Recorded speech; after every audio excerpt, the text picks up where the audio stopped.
Go, go, go, quick, quick, quick, quick, quick. Yeah. Yeah, Dixon. Go. Good.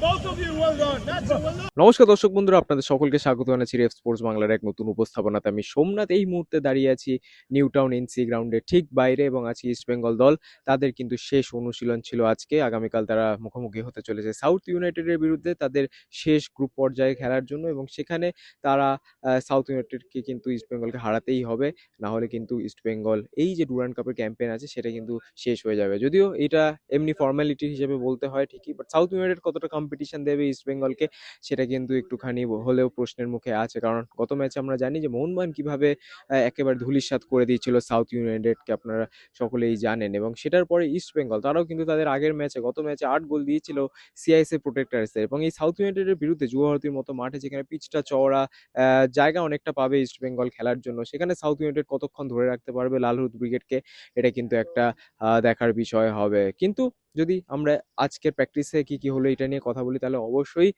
Line up নিয়ে তো আসবোই, but আজকে কিন্তু একটা positive দিক যে ক্রিস ইকোনমিডিস, তিনি গতকাল সাইক্লিং করছিলেন, সাইড লাইনে ছিলেন, আজকে কিন্তু তিনি মূল দলের সঙ্গে অনুশীলন করেছেন। তিনি হয়তো কিছু মিনিটস পেতেও পারেন আগামীকাল, বাট স্টার্টিং ইলেভেনে কিন্তু তাকে রাখছেন না কোচ অ্যান্টোনিও লোপেস হাবাস, এবং এটাই আমার মনে হয় যে নর্মাল ফর এনি কোচ।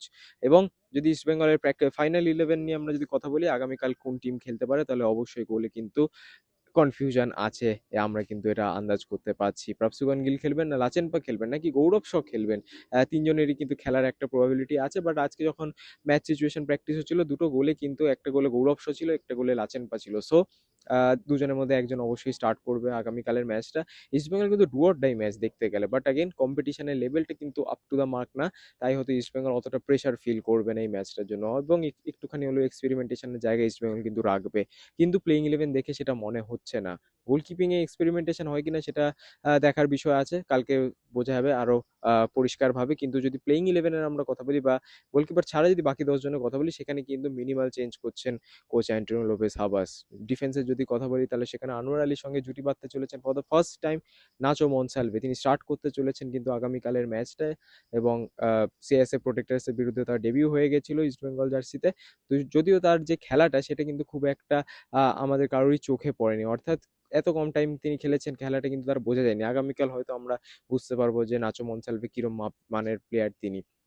যদি আমরা সাইড ব্যাকের কথা বলি, তাহলে সেখানে কিন্তু আনচেঞ্জ থাকছে লেফট ব্যাকে সন্দীপ মান্ডি এবং রাইট ব্যাকে হার্দিক ভাট। তারা দুজনেই অসাধারণ খেলেছিলেন আগেস্ট সিআইএসএফ, তো সেটার জন্যই হয়তো তাদেরকে দিয়েই কন্টিনিউ করছেন কোচ অ্যান্টোনিও লোপেস হাবাস। কিন্তু রাইট ব্যাকের যে কথাটা বললাম, সেখানে কিন্তু বরিস সিংও ফিট হয়ে গেছেন এবং মূল দলের সঙ্গে অনুশীলন করছেন। সো এটা একটা অবশ্যই পজিটিভ আপডেট, এটা গতকালও বলেছিলাম, আজকে কিন্তু সেটাই হয়েছে। আপাতত এখনো পর্যন্ত সাইড লাইনে কিন্তু ড্যানি র্যামিরেজ আছেন, বাকি সবাই কিন্তু মূল দলের সঙ্গে ড্যানি র্যামিরেজ মাই ব্যাট, সাইড লাইনে কিন্তু দানিশ ফারুক আছেন, বাকি কিন্তু সবাই অনুশীলন করছে পুরো দমে। মাঝমাঠের যদি কথা বলতে হয়, তাহলে সেখানে নাম্বার 10 পজিশনটা তো খেলবে ড্যানি র্যামিরেজ, এবং তার নিচে জিকসন এবং মোহাম্মদ রাশিদের একটা ডাবল পিভট কিন্তু আমরা দেখতে চলেছি।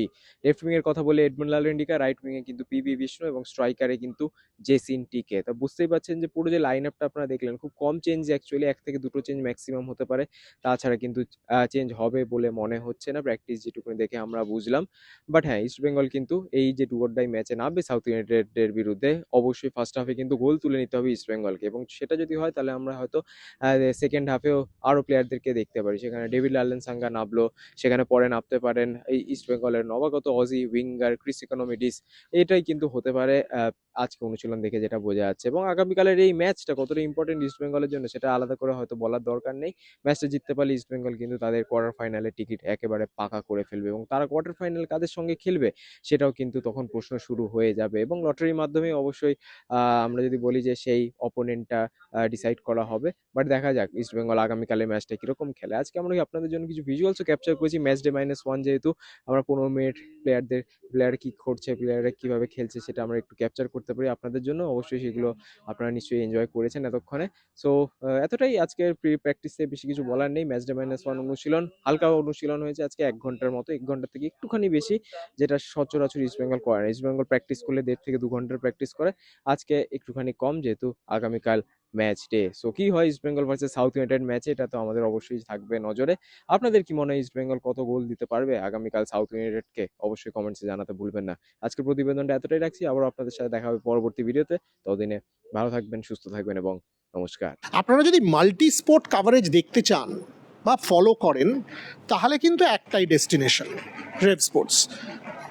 আমার বলতে দ্বিধা নেই যে বোধহয় আপনারা জেনে গেছেন, সেটা প্যারিস হোক, গ্লাসগো হোক, ইংল্যান্ড হোক, অস্ট্রেলিয়া হোক, ক্রিকেট হোক, উইমেন্স ক্রিকেট হোক, কমনওয়েলথ গেমস হোক, এশিয়ান গেমস হোক, অলিম্পিক্স হোক, আমরা কিন্তু সব জায়গায় থাকবো এবং আপনাদের জন্য অন গ্রাউন্ড কাভারেজ নিয়ে পৌঁছে যাব।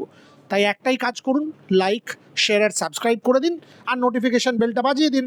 তাহলেই আপনাদের একদম ঘরে পৌঁছে যাবে বেস্ট অলিম্পিক এবং ক্রিকেটের coverage. Like, share and subscribe red sports Bangla.